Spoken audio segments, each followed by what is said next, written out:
So I'm Milou Allerholm, so I'm an art critic, and I'm also part of this evening, I think. So I just have a very short question to Mårten, or kind of comment rather, because I think this is really inspiring and important. But the problem for me is actually with the inside and outside picture is that it's very easy to get the picture that you always have one position, either inside and outside. And I would like you to comment on that, because many people of us here are sometimes inside of something else and outside of something, other things, when it comes to power relations, really, and when it comes to centers of powers. Certainly.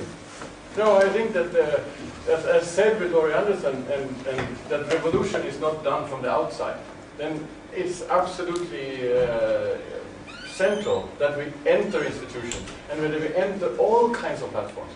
But what Swedish dancers have been very good at is to enter the stage. And to enter the stage is where I would argue, especially now, is not where it happens. The more accessibility cultural politics want from the venues for what should go on the stage, the less politics will remain there. So where we have to enter is in the back rooms and in the conversations and in the bar, and so that was basically what the golf story was about. Is that then we need to work on the notion of a fence. There is an outside and inside, free artists and institutional artists, whatever we call it, even though we know that these divisions are bogus, because the ones that we talk about as the inside need the outside, and vice versa. And what we know is that there is a little quote from Concierge saying that the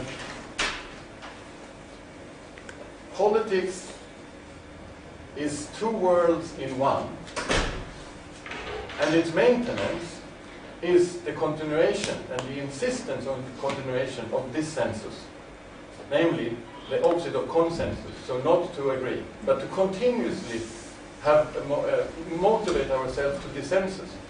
Then when we do this in a boxing ring, we make politics with our fists, and when we do that in the government, then we make politics a little bit more less sophisticated. So what we have to do is that we have to be able to identify some sort of border in order to be able to produce resistance, or to produce engagement rather. But I think in a way what we have to think about is possibly, or rather I'm very interested in the word opportunism at the moment. So how can we produce differentiation through opportunism?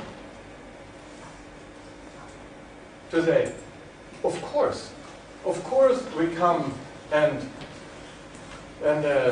talk at Tensta Konsthall, and of course I come and sit in the jury for this and that, and of course I do, because if I say, sorry, but your politics I don't submit to your politics, then of course what we do is to consolidate exactly this. So we just put up a mirror and change it is flipping it, right?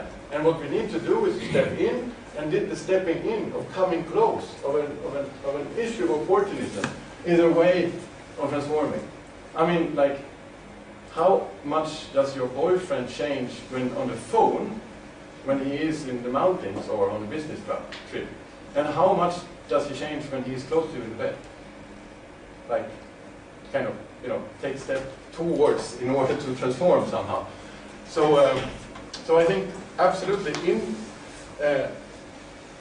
or like this. Somebody else said, the importance is not the location. To be on the outskirts, to operate in the margins is easy, because we can always identify with, yeah, great, we stand there talking to each other in an avant-garde film festival in the north of Norway. That's easy, it's crazy, it's a great movie, it's fantastic. In the inside, in the mainstream, that's where it's difficult. That's where you have to work against the amounts of power and so on, right? But so what is important is to work on speed. So how do we pick up and how do we slow down? It's those moments of shift, of change speed that is critical, or where criticality is produced. And of course, I say it's much more fun in the middle.